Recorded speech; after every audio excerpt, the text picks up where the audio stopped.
Assalamualaikum students, welcome to Funds Academy with lecture number 30, chapter number 8. Our topic is interference in sound waves. Okay? અને આવાજ જો લહેરું એક બે में मुदाखलत कंदियूं, एक बे में इंटरफेयर कंदियूं. नतीजे में आवाज जूं ॿ लहरूं एक बे में मुदाखलत कंदियूं त नतीजे में आवाज़ या त बुलंद थींदो या त घटि थींदो, यानी इंटेंसिटी या त हाई थी वेंदी या त लो थी वेंदी. ओके, ताणी इंटरफेरेंस थींदी आहे ॿिनि क़िस्मनि जी.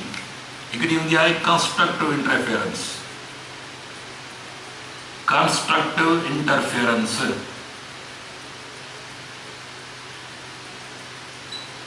ठीकु आहे बाबा. कंस्ट्रक्टिव इंटरफेरेंस में छा आहे, फर्ज़ कयो असां वटि फॉर एग्जाम्पल हिकिड़ो सोर्स नंबर 1, ये सोर्स नंबर 2 आहे, ॿ स्पीकर्स आहिनि फर्ज़ कयो. ओके, हाणे यादि रखो बाबा, ये ॿई स्पीकर्स बिल्कुलु असां हिक ॿिए जे पैरेलल रखिया आहिनि, यकते पोइते न आहिनि. माना लहर निकिरंदी हितां, ॿी लहर हितां निकिरंदी. ये साउंड वेव्स ॿिन्ही में पाथ डिफरेंस 0 आहे, छाकाणि जो ॿई हिक ई लाइन खां शुरू थींदियूं हुई. हाणे फर्ज़ कयो जेकॾहिं हीअ साउंड वेव असां ग्राफिकली ॾेखारियूं था पिया ऐं हीअ ॿी साउंड वेव, फर्ज़ था कयूं त ॿ साउंड वेव्स आहिनि having same amplitude, same frequency, same direction. हाणे हिते छा थो थिए पियो, क्रेस्ट सां मिलंदो. माना जॾहिं क्रेस्ट ते मिले त रिज़ल्टेंट एम्पलीट्यूड वधी वेंदो आहे.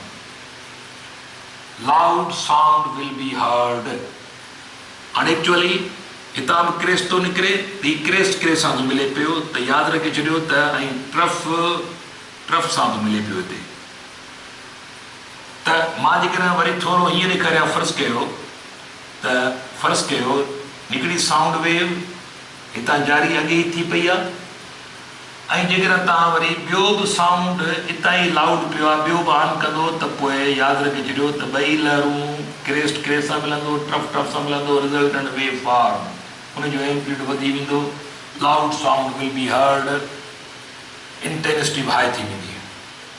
त अहिड़े नमूने सां ॾिसो ॿ लहरूं हिक ई लाइन खां थियूं माना स्टार्ट थियनि.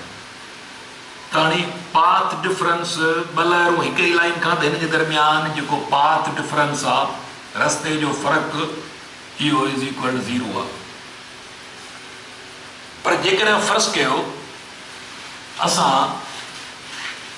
वरी हिकिड़ो स्पीकर फॉर एग्जाम्पल असां पोइते था कयूं, असां हिकिड़ो स्पीकर पोइते था कयूं, पर केतिरो पोइते था कयूं, हिकु वेव लेंथ जेतिरो. माना जेकॾहिं फर्ज़ कयो हिकिड़ो स्पीकर मां हिते पोइते करे वियो आहियां फॉर एग्जाम्पल, हाणे हिकिड़ो स्पीकर ऑन लॻो पिया, वरी ॿियो स्पीकर ऑन था कयूं, त हिन मां निकिरंदड़ ही कंप्रेशन, ही रेयरफिक्शन, वरी इहो रेयरफिक्शन कंप्रेशन में तब्दील थींदो. माना ऑलरेडी जेको कंप्रेशन आहे हिन वेव जो, हाणे कंप्रेशन वञी कंप्रेशन ते किरंदो, हितां खां पोइ वरी लाउड साउंड, वरी एम्पलीट्यूड हाई थी वेंदो साउंड.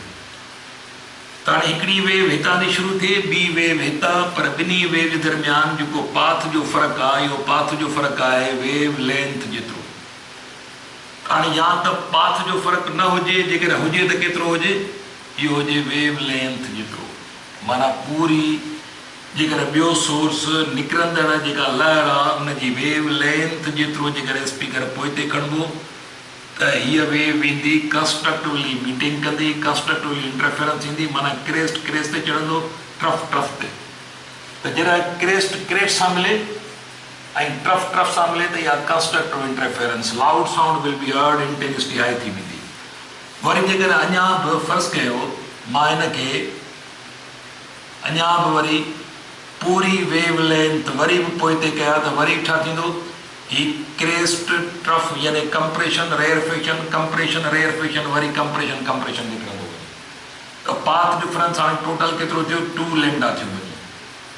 त हाणे कंस्ट्रक्टिव इंटरफेरेंस जेकॾहिं पैदा करणी आहे त ॿिनि साउंड वेव्स जे दरमियान जेको रस्ते जो फ़र्क़ु हूंदो, पाथ डिफरेंस जेको हूंदो, या त हुजे ई न, जेकॾहिं हुजे त wave length, double wave length, triple wave length, 4 times wave length, and so on up to n wavelength, where n is equal to 0, 1, 2, 3 and 4 and so on. त जेकॾहिं रस्ते जो फ़र्क़ु हिननि वैल्यूज़ मां आहे बाबा, त पोइ ही साउंड वेव में ही कंस्ट्रक्टिव इंटरफेरेंस जा पाथ डिफरेंसिस आहिनि. ओके, त हाणे when compression of one wave, when compression of one wave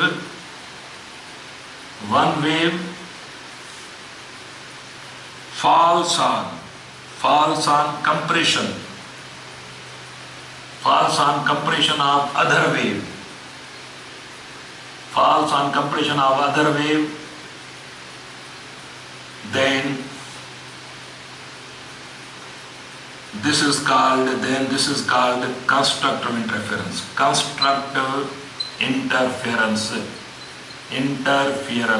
Okay, in result loud sound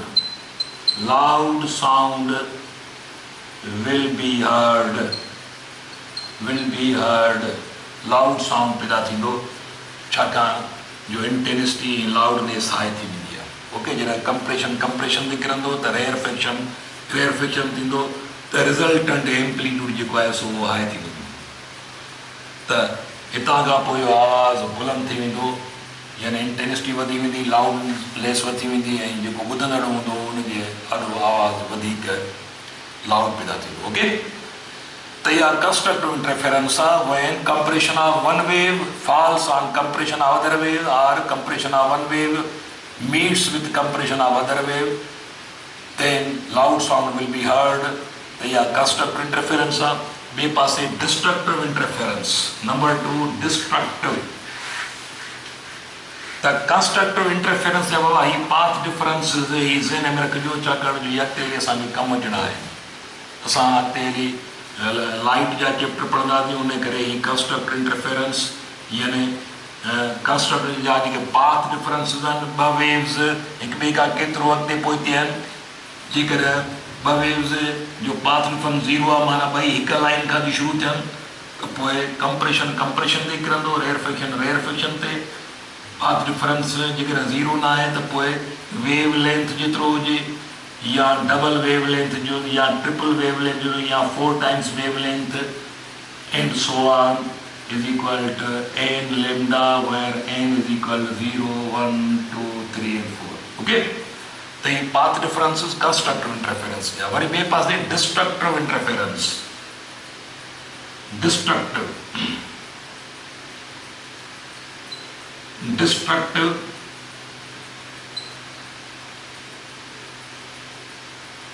destructive interference. हाणे डिस्ट्रक्टिव इंटरफेरेंस में यादि रखो त हिकिड़ी वेव फर्ज़ कयो हितां जारी थी थिए पई, कंप्रेशन, रेयर फ्रिक्शन, कंप्रेशन. हाणे ॿियो सोर्स जेको आहे हाफ वेव जेकॾहिं पोइ ते खणंदासीं, त हिकिड़ी साउंड वेव हितां थी जारी थिए, हिन लाइन नंबर 1 खां, ॿी लाइन नंबर 2 खां. त पोइ हितां जेकॾहिं बाबा फर्ज़ कयो ॿ स्पीकर्स लॻनि, हिकिड़ो स्पीकर असां ऑन लॻो पिया, वरी ॿियो स्पीकर, हिकिड़ो स्पीकर ऑन लॻो पिया, उहो कंप्रेशन रेयर फ्रिक्शन जारी करे रहियो आहे. हाणे ॿियो स्पीकर जेको असां अधु वेव, हाफ वेव लेंथ पोइ ते रखियो आहे, त हितां निकिरंदड़ कंप्रेशन, हाणे ही कंप्रेशन हिते पूरो थियो. हाणे रेयर वरी जेका ऑलरेडी वेव आहे उनजे कंप्रेशन सां हिन जो रेयर फ्रिक्शन थो वञी मिले. नतीजे तौर कंप्रेशन रेयर फ्रिक्शन खे कैंसिल करे छॾींदो. जेकॾहिं एग्ज़ैक्टली हिकु जेतिरा इहे एम्पलीट्यूड हिकु जेतिरो आहे एग्ज़ैक्ट, त पोइ साइलेंस पैदा थी वेंदो, माना compression rarefaction normal pressure ठही वेंदो, छाकाणि जो साउंड वेव कंप्रेशन ऐं रेयर फ्रिक्शन्स पैदा करे हिते वधंदी आहे. त हिते जेको यानी मीडियम जो जेको प्रेशर हूंदो उहो नॉर्मल थी वेंदो, न कंप्रेशन रहंदो, न रेयर फ्रिक्शन रहंदो, माना कंप्रेशन रेयरफेक्शन के मुकम्मल ड्राई छॾींदो, साइलेंस पैदा थींदो, इनखे चइबो आहे डिस्ट्रक्टिव इंटरफेरेंस। हाणे डिस्ट्रक्टिव इंटरफेरेंस में माना जॾहिं कंप्रेशन छा थींदो आहे, जॾहिं कंप्रेशन सां रेयरफेक्शन एडिशन में अचे, माना कंप्रेशन ऐं रेयरफेक्शन पाण में मिलंदा, कंप्रेशन प्लस रेयरफेक्शन इहे पाण में मिलंदा त साइलेंस पैदा थींदो। पर जेकॾहिं एम्पलीट्यूड जो फ़र्क़ु आहे त थोरो आवाज़ ठहंदो, माना लो आवाज़ या नो आवाज़, या त आवाज़ न ॿुधबो या ॿुधबो त थोरो ॿुधबो, तमामु बारीक। ओके, माना इंटेंसिटी लो थी वेंदी। ओके, अहिड़े नमूने सां वरी जेकॾहिं तव्हां 3 हाफ वेव्स, वरी 3 हाफ वेव्स पोइ ते वञो, माना हाणे हिकिड़ी हाफ वेव, हीअ ॿी हाफ वेव, हीअ 3 हाफ वेव, वरी बि हाणे हितां खां हेसि ताईं जेको फ़र्क़ु थियो, हिकिड़ी अधु लेमडा, वरी अधु लेमडा ॿी, अधु लेमडा 3, त हाणे यादि रखी छॾियो त बाबा हाणे हीअ जेकॾहिं पाथ डिफरेंस हूंदा डिस्ट्रक्टिव इंटरफेरेंस लाइ, या त फ़र्क़ु हुजे अधु वेव जो, या 3 हाफ वेव जो, या 5 हाफ वेव जो, या 7 हाफ वेव जो, ही मल्टीप्लाई हाफ बाबा ॾिसो हाफ वेव लेंथ सां आड इंटीजर्स मल्टीप्लाई था थियनि पिया, आड इंटीजर्स मल्टीप्लाई थींदा वेंदा 7 lambda by 2, ठीक है, and so on up to n lambda by 2, here n is equal to 1 3 5 7 Baba 9 and all odd integers। Okay, या वरी n is equal to, या इनके आखिर में तव्हां हिन शइ खे तव्हां हीअं बि लिखी सघो था n minus 1 lambda by 2, त ॾिसो हेयर सारी 2n minus 1, जेकॾहिं 2n minus 1 लिखंदासीं त पोइ n is equal to 1 2 3 4 5 and so on। हिते जेकॾहिं असां फर्स्ट कयो 1 लिखंदासीं त 2 minus 1 बाक़ी 1 बचो, त तव्हांजो जवाबु हीअ ईंदो। वरी जेकॾहिं हिते 2 लिखंदासीं त थी न वञे 2 into 2 4 minus 1 बाक़ी बचा 3 lambda by 2। त जनरल फॉर्म में तव्हां हीअ जेको लिखंदो त path difference overall 2n minus 1 lambda by 2, here n is equal to 1 2 3 4 5 and so on। Okay, त जीअं तव्हां फर्स्ट कयो हिते तव्हां लिखी सघो था हिन n जिते तव्हां 0 खां शुरू कयो, हिते तव्हां n minus 1 lambda is equal to, हाणे जेकॾहिं हिते पोइ तव्हां n is equal to, हिनखे पोइ वरी ॾिसूं था हिनखे तव्हां हाणे हीअ छा चयो बाबा, हीअ यादि रखी छॾियो त potential difference equal sorry path difference is equal to 2n minus 1, ही जनरल फॉर्मूला आहे डिस्ट्रक्टिव इंटरफेरेंस लाइ, where n is equal to ये जेके इंटीजर्स आहिनि 1 2 3 4 5, हाणे हिते 1 पुट कयो त तव्हांखे रिज़ल्ट जेका आहे सा हीअ ईंदी, वरी 2 पुट कंदो ॿिन्हियूं 4 minus 1 3 lambda by 2, वरी हिन सां हिते 3 पुट कंदो त 6 minus 1 5 lambda by 2 and so on, इहो सिलसिलो हलंदो। हाणे कंस्ट्रक्टिव इंटरफेरेंस जा पाथ डिफरेंस ही हूंदा, डिस्ट्रक्टिव इंटरफेरेंस लाइ पाथ डिफरेंस ही हूंदा, इहो यादि रखी छॾियो। जेकॾहिं ॿ वेव्स हिन डिफरेंस सां पाथ डिफरेंस सां हिक ॿिए सां मीट वञी कंदियूं, हिक ॿिए ते किरंदियूं, त पोइ हमेशह हिक वेव जो कंप्रेशन ऐं ॿी वेव जे रेयरफेक्शन सां मिलंदो, या रेयरफेक्शन कंप्रेशन सां मिलंदो, नतीजे तौर रेयरफेक्शन कंप्रेशन खे कमज़ोर करे छॾींदो, त यानी साइलेंस पैदा थींदो, यानी इंटेंसिटी आवाज़ जी घटि थी वेंदी, low sound or no sound, low or no will be produced. Okay, इहो तव्हांजो बाबा इंटरफेरेंस जो जेको सो मसइलो। असां वरी ॿिए लेक्चर में तव्हां सां गॾु हूंदासीं, तेसिताईं पंहिंजो ख़्यालु कजो। अल्लाह हाफ़िज़।